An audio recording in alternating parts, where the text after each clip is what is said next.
estoy con Ana, un placer. Tenemos varias preguntas para ti. En primer lugar, has hablado del proceso de documentación de políticos estadounidenses, FBI, policía. ¿Qué sueles hacer tú a la hora de documentarte? ¿Tienes algún glosario que te da el cliente o te tienes que buscar tú la vida en muchas ocasiones? No, normalmente non hai glosario do cliente para este tipo de vocabulario, de títulos específicos, nin tampouco glosarios xerais, non para este cliente en particular. Pode ser que para outro tipo de proxectos con terminoloxía especializada sí que os haxa, ás veces sí. Neste caso, non, porque aínda que é vocabulario e terminoloxía moi especializada, non deixa de ser moi habitual neste tipo de series, non? E de contido. Entón, pois, o que se fai é tirar das fontes de documentación habituais que utilizamos. Teño, si fora de Google, onde acabas atopando todo seguindo métodos que pois cada un vai perfeccionando pouco a pouco a súa maneira, non?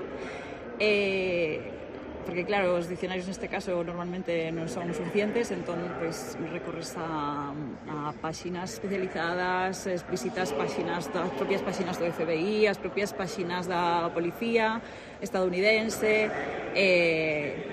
Eu sí que procuro fuxir de buscar a equivalencia, porque realmente aquí non hai unha axencia como o FBI, entón nunca vas a topar unha equivalencia exacta para eses termos, non? Coa policía igual, ás veces a estrategia que quites tradicionalmente era buscar unha equivalencia dos termos policiais, dos cargos en español ou en galego. Para min penso que ás veces non é, iso pode ser máis confuso que o contrario, non?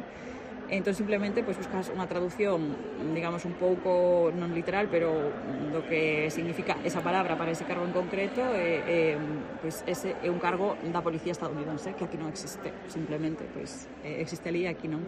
Despois terminoloxía legal ou da política, pois dicionarios especializados, que algúns en papel aínda, a antiga, non? Un dicionario legal ou económico que sigue sendo, custa, non? Custa, sobre todo as que estades quizáis máis afeitas a que todo sexa online, non?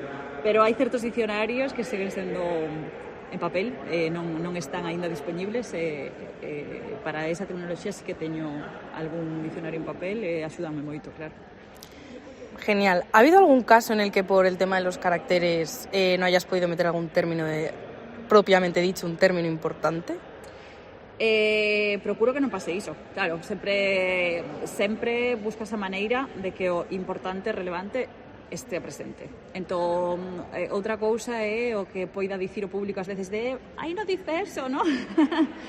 Pero, claro, moitas veces hai que prescindir de información. O máis difícil, o máis importante é decidir cal é a información relevante. Entón, un termo relevante para a trama que sexa importante, que vai a ter unha repercusión despois, nunca se pode deixar fora.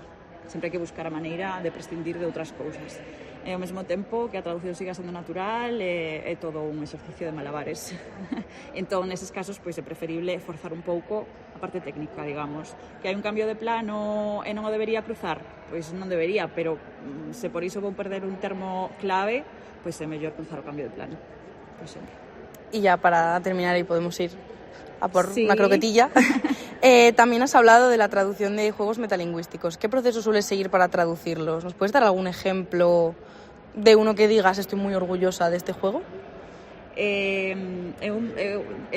Claro, os xogos metalingüísticos que pode haber son moi específicos, digamos. Non hai unha estrategia que poidas dicir sempre que me pareza, sempre que fagan unha xogo de palabras coa propia lingua vou usar esta estrategia. Non, porque non sempre usas a mesma. É tan complexo que ás veces tens que tirar por unha opción, outras veces por outra. Entón, ás veces podes manter, ás veces tes a sorte de que as palabras se parecen, entón podes usar algo que é moi próximo ao original, e outras veces tes que prescindir totalmente do referente do inglés neste caso e usar outro termo en galego. En The Night Agent pasaba isto nun momento no que un personaxe fai como unha mensaxe en clave e cada vez que di quere que a persoa que a escoita, cada vez que se toca un colgante, escriba a palabra que está dicindo nese momento e logo fai unha frase con as palabras que foi tocando. Entón, imagínate, imposible.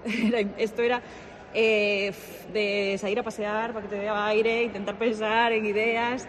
Entón, aí, pois, non che queda outra que sustituir a palabra por outra que encaixe na frase e logo intentar que xuntas dean a outra frase que necesitas.